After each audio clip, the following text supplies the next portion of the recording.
Well, it's my grandfather. That's your grandfather. I'm named after him. Please state your name for me. Henry Crawford Allen. Your name? Carolina. Lewis Allen. Mr. Hank, I know that you know that your father went through a lot of tragedy in his life. Could you start off by telling me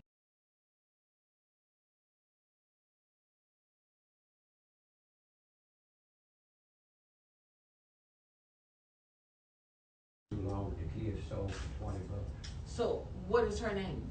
Anna. Anna.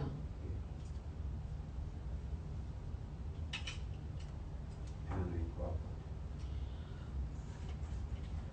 Did you know where they lived in Mississippi? Have you ever been there to your grandparents' house in Mississippi? Oh, yes, lots of times, but I don't know where they was living at that time. Right. But, yeah, they lived right off of Old 24. Did they own the house? No. No. No. Was they tenant farmers, sharecroppers? By the time I came along, Grandpa was always a sharecropper when he didn't work. Somehow or another, he wound up working for himself later on in life. I don't know how he cleared land with an axe and a saw.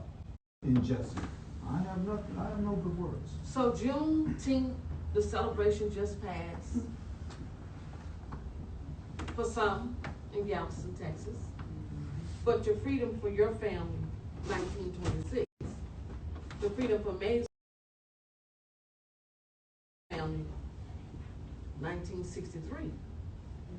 And you have your sons sitting in here listening to the fact that their grandfather was sold with their great aunts and their great grandparents, great great grandparents, for $20.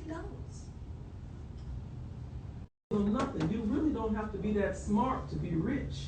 See, if I can take everybody's check every week and just give them some scraps, some dirty overalls, and a little piece of pig. A dirty place to live, and I can't, and they can't leave nothing. What's the purpose of life if I can't make nothing for my children and for my wife? What kind of degraded life do you feel when you live your whole life knowing that somebody else stripped your wife down? And I think you said they wrote it up that they were aliens. As bad as that. Yes, there was aliens. As bad as that sounds, maybe we are aliens, because we certainly aren't treated like citizens.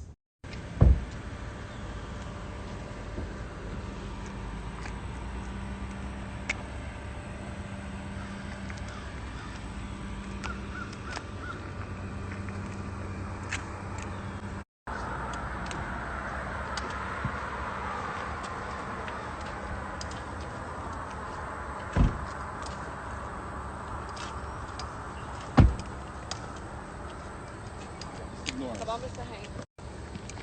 I'll show you. Watch the car walk. Yeah.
property.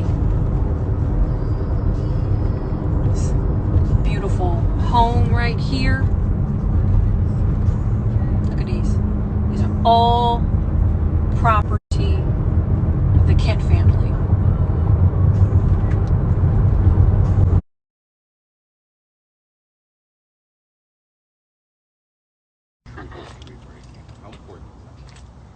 It means everything, because it's always good to know where you come from, because half of us don't know where we come from and don't know where we're going. So at least we can look back, and it's good to know that the information that she brought us to is to know that our ancestors are still alive and around because of this. And my grandkids, great-grandkids, and something else. Sort of painful on one end, but they say pain is the mother of creativity. And this is 2021, 100 years after the burning of Black Wall Street. Sister Antoinette brought a truth that really is setting us free. And it's almost like when you're reading the Bible about the great awakening of the dead and the day of resurrection. They're one and the same. So now that we know a part of our past, we can work harder to have a happy ending and build something in our grandfather and great-grandfather's name. And I believe that the Allens in the end will have a real happy ending, unending story, and we'll be able to put these things to rest, and we will get justice. I've always been more of like a history buff, and I heard that slavery was still going on way after 1865, and it was this story. And so when I went to Southern University, I actually saw her twice. Maybe it was at a church or something. It was also at Southern University. She was talking about the May Lou story, and it was talking about how people were still held in physical slavery long after the 1865. In fact, up into the 60s, I do know, in Louisiana and parts of Mississippi, Black people were held on those plantations and could not leave. And everything that they worked for, the white people who owned that plantation inherited it, and we couldn't pass on any type of inheritance to our people. That's the pain of the story. We want to get to own something that we can pass on to our children. And now that we have that answer, I think we can move ahead. Learning about your history to be able to then change the future. Well, it's very important to learn about the past, because if you don't know what happened in the past, you can't go forward really. You're stuck right there. You're stuck just like all those people that stand in these trailers that you see and you go through and everyone's, oh my God, look how these people are living, all like that. They're stuck right there because they really and truly, they don't know their past. They don't know that your forefathers stayed right there on it, and all that work that you did, they got nothing for it. The people, it ain't like those Black people are lazy. They worked. But when you worked, like with Ken, he made his own money. So when they get there, they give them a note. And you can only spend your note when you spend your money right back with them. And of course, I'm mad and upset because all the work for 310 years, really better now that we're learning for one pay period, but for 300, 400, 500 years. And then look at your children and grandchildren say, well, look at how they're living. You can't just say that, okay, well, I'm sorry. It don't work like that. And a lot of people say, well, I didn't do that. I understand you didn't do that. Okay, well, look, you own thousands of acres of land. If you really, really and truly want to make it right, give up 500 acres of it. Because it was the backs and the blood of my ancestors that did it. That's how I feel. Then I'll feel a lot better to have something for my children, grandchildren, and my seed. More about where your family came from, how it came about. I don't know if that's the right word for me. I would like to say so. I'm glad to know about it, but it just makes me, it just adds to what I've already seen and go through. And it just makes me wonder who in the heck the devil really is. Because the same thing happened to me in a way that happened to them. And when I look at people in prison, I find it, why is it that, like my dad used to say about justice, when you go downtown to the courthouse, you see just us. That's what justice is, just us. Until, yeah, today it's very important.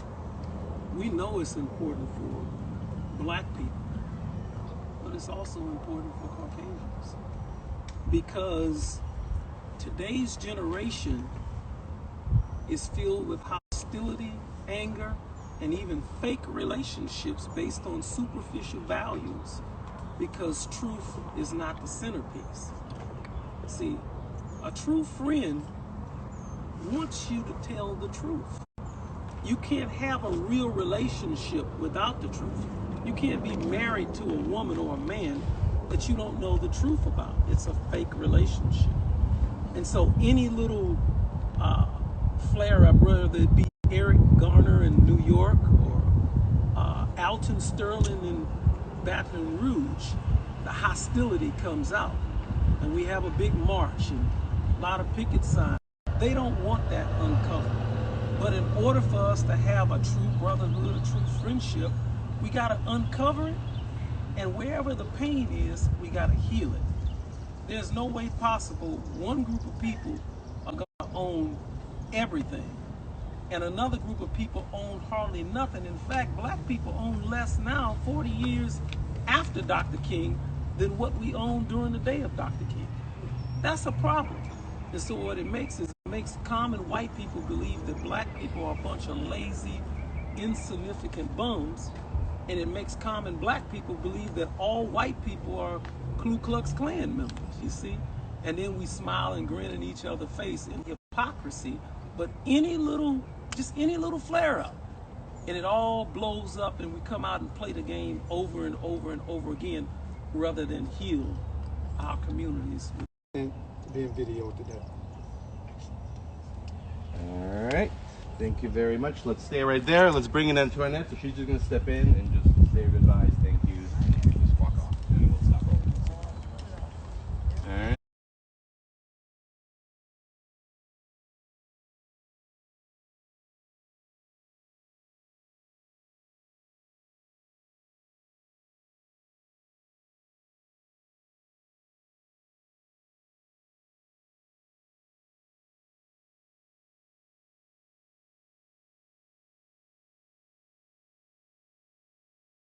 We people who are darker than blue. This ain't no time for segregating. I'm talking about brown and yellow too.